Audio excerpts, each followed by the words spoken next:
Sabemos que Sí, este compromiso lo asume la presidenta Michelle Bachelet a través de una reunión con Carmen Gloria Quintana. ¿Lo saben? No hubo, esa es la información que se maneja. Es la versión de ella, porque nunca se corroboró. Exactamente, sí, ese es el punto, ¿no? ¿Por qué nunca durante todo este tiempo se aclaró si es que efectivamente la presidenta quería o no quería cerrar Punta Peuco? Eso nunca lo tuvimos claro.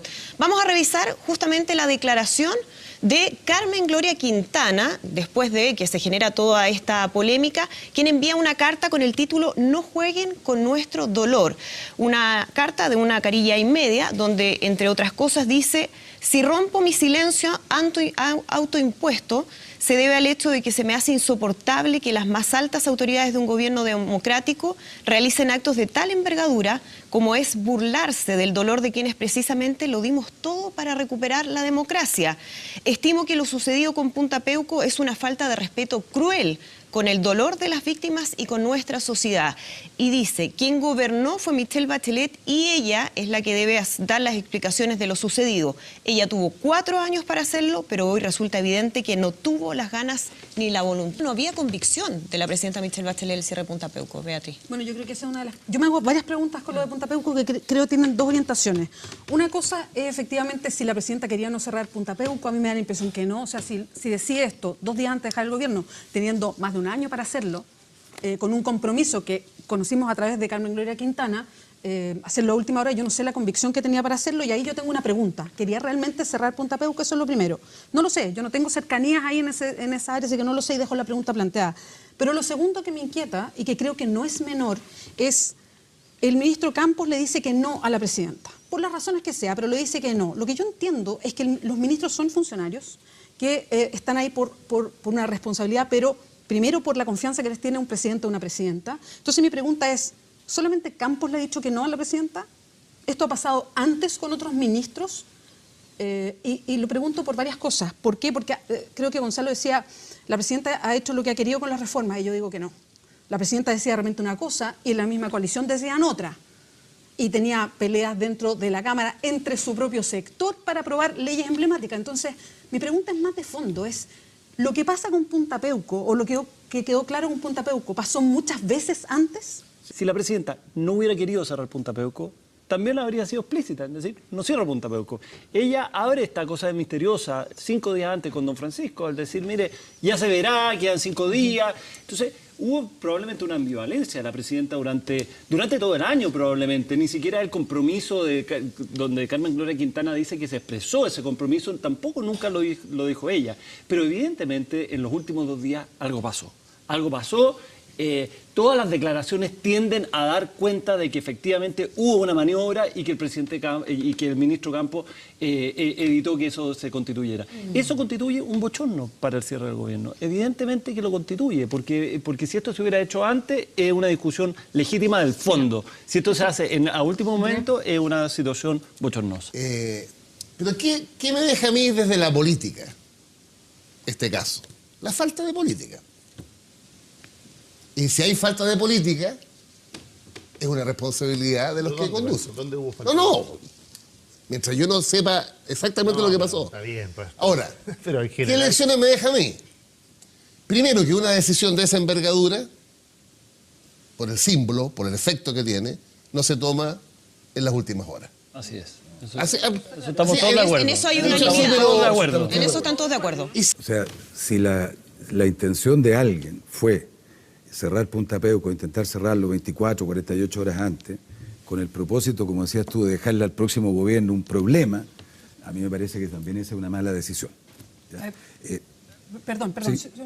Pero también para agregar este antecedente, Campos es ministro de Justicia.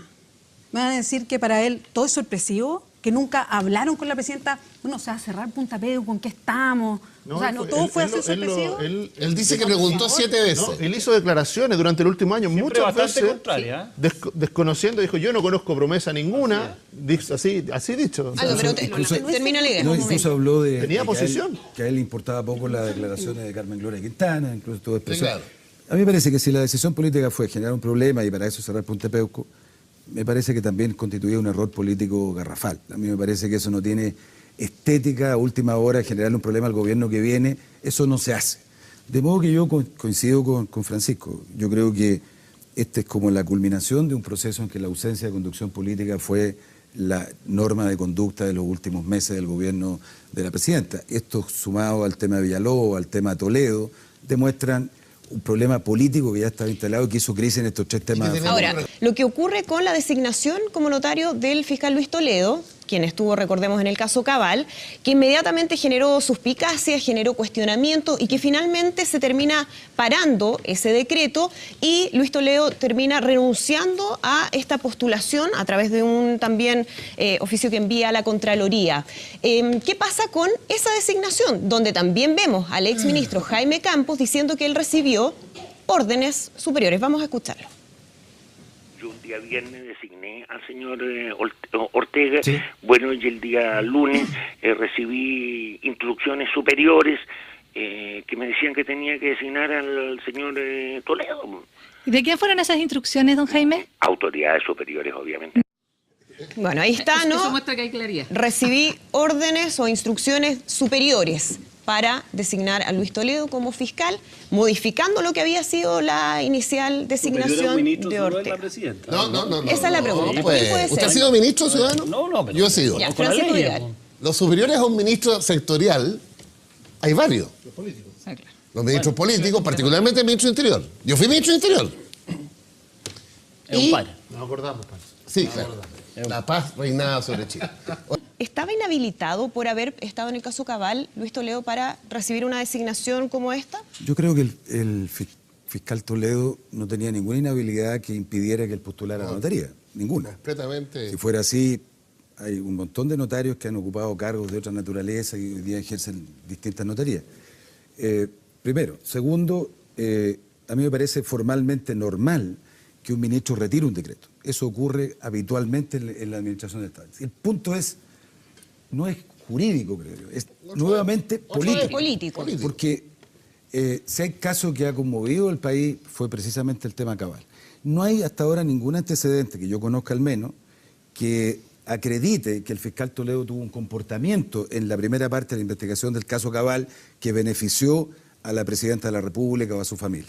Por el contrario, creo que fue un hombre prudente y lo que ha pasado después en el caso Cabal demuestra que la investigación se orientó de manera correcta.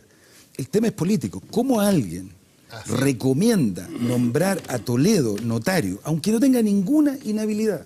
Hay un tema estético.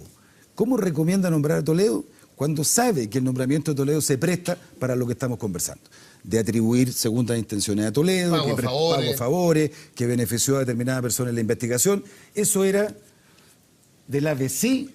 Yo creo que Ese fue el pecado original. un manual de la política. Exactamente. Eso es lo que nunca se debe hacer. Mira, sí, yo creo que mejor dicho que lo que ha dicho Aldo es imposible. O sea, está claro. Yo incluso también estoy de acuerdo de que el fiscal Toledo fue muy diligente en su investigación y por lo tanto me cuesta creer que haya sido una persona que favoreció y que por lo tanto se le están pagando favores políticos. Por lo tanto acá hay un tema estético, pero un tema estético que finalmente también nos lleva a un punto que es de fondo, lo mismo que pasa con la cosa penitenciaria, que es finalmente todas estas nominaciones. Si hasta cuándo tenemos estas nominaciones de notarios que son en su gran mayoría parientes, amigos.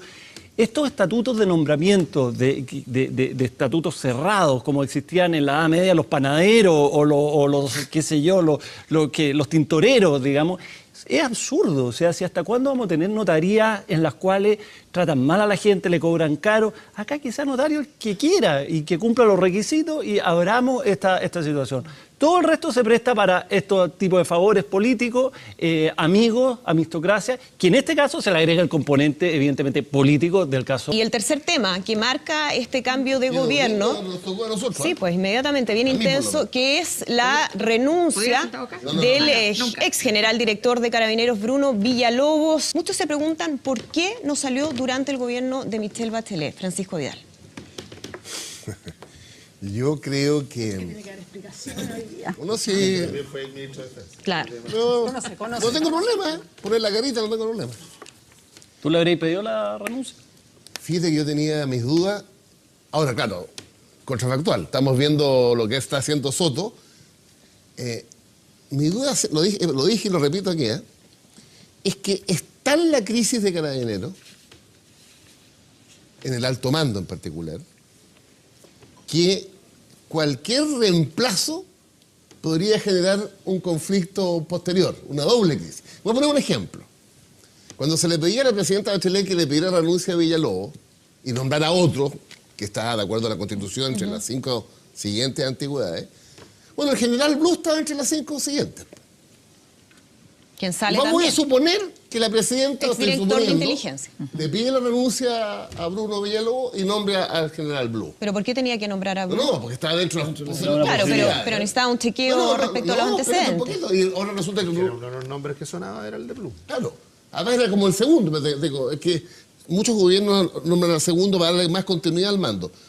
Entonces, ese era mi argumento, que la inestabilidad, mientras no se conociera la verdad completa judicial, tanto en fraude, en otros temas, como en Huracán, era muy difícil para un gobierno apostar a un nombre que eventualmente podría generarte una segunda crisis. Ese era mi argumento. ¿Debió haber salido Bruno Villalobos antes, Beatriz? Sí, yo creo que sí, que debería haber salido antes, pero yo creo que lo de Carabineros es mucho más profundo de los últimos años. O sea, esto se viene arrastrando, creo, desde hace mucho tiempo. Para que Carabineros haya tenido un desfalco, va en 30.000 millones de pesos. 26.700 millones. Va en esa cantidad de plata que pasó por años. Cuando sucede lo que está sucediendo ahora, porque se nombra a Hermes Soto e inmediatamente aparece su hoja de vida filtrada por quién. O sea, yo sé que ahí podemos tocar ese tema. Obviamente Carabineros, pero ¿por qué? Porque adentro está la escoba en Carabineros con todo lo que está pasando. O sea, no perdamos esto de foco. Lo que pasa hoy día con Carabineros no tiene que ver con los últimos 6 meses, no tiene que ver. Esto viene desde hace mucho tiempo, porque a mí como ciudadana me queda la idea de que Carabineros se manda solo. Eso es. O sea, de verdad, se manda solo. Mira, para mí fue súper decidor en la campaña cuando nos juntamos con la gente de Seguridad Ciudadana, que nadie puede decir que es, no sé, pues de ultraizquierda en sus medidas de seguridad, perdón, Paz Ciudadana. Y ellos, lo primero que nos dijeron, sí, pero así, fue ni un peso más a Carabineros, porque no hay controles de gestión. Nadie sabe muy bien hasta cuánta plata se le entrega a Carabineros. 1.500 millones de dólares aprox el presupuesto. Aprox. Hay una serie de... ¿Y cuántos de son cosas los que no Carabineros? sé. Ni siquiera Tampoco. sabemos. 78.000. No, pero no está tan Pero clara la también cifra. aproximado. No, yo me informé. Clara. Lo que pasa es que, entonces, todo No está tan esto claro. no es público. Entonces aquí hay algo que desde hace tiempo que a mí me ronda y es decir, bueno, aquí ¿cuándo se le pone el cascabel? ¿Quién manda a Carabineros? ¿Carabineros efectivamente se manda solo hoy día? Entonces creo que lo que estamos viviendo hoy día es que nos hemos hecho cargo como sociedad, como gobierno, como Estado, de estar por encima de Carabineros, con mucha mejor fiscalización, con controles de gestión, con un conocimiento mucho más profundo de lo que se hace, con incluso una mirada, nosotros lo propusimos y que provoca harto escozor, pero también mirando la modernización podría ser un escalafón único de Carabineros hoy día. Tenemos que seguir manteniendo esta forma antigua donde las personas en Carabineros, los oficiales, van tomando responsabilidades según el grado que tienen y no según la especialidad que puedan tener, porque todos los que estamos acá tenemos especialidades distintas y somos mejor para una cosa o mejor para otra. Y en Carabineros de repente asumen tareas organizativas, y esto conversándolo con mucha gente especialista en seguridad ciudadana, no necesariamente porque sean los mejores organizadores, sino porque tenían el grado para asumirlo. Entonces hay un tema de fondo con Carabineros que no tiene que ver con este último 6 meses. ¿Se manda solo Carabineros, Gonzalo, como plantea Beatriz? En eso yo quiero me voy a permitir estar de acuerdo con Pancho Vidal y con Beatriz Sánchez. Pero porque hay un cámbiese punto, para acá. hay un punto en eso. Pero son Adelante, situaciones sí, sí. Hay un punto en eso, porque yo creo que lo que dice Pancho tiene razón. La renuncia de Villalobos instantánea, ejecutiva, era un alivio político momentáneo. La política tiene alta responsabilidad respecto a lo que pasó en Carabineros. ¿Ah? Claro. Le inyectó recursos a ojos cerrados y bajo una lógica de estamos inyectarle y que hace salieran mucho y salieran tiempo. promociones Desde hace mucho sin tiempo, fiscalizar. años esto, Hace ¿no? mucho rato, Sí. hace mucho rato. ¿Ah? Y tiene un rol ahí. No hubiera solucionado el problema. De hecho, hubiera podido generar otros peores. Entonces, ¿tenía sentido la continuidad? Sí. Ahora, de ahí, de que tuviera sentido la continuidad en un primer momento, en darle continuidad, en tomarse 3, 4, 6 meses, pero resulta que al final del día, uno hoy día tiene la duda de que la relación del general Villalobos con la presidenta era básicamente lo que sostenía al general Villalobos. Yo escucho el argumento, Miguel, pero en las redes sociales hubo un argumento canallesco. Bueno, pero es que en redes sociales... Fuera eso, porque no, por la relación. Ya. Estamos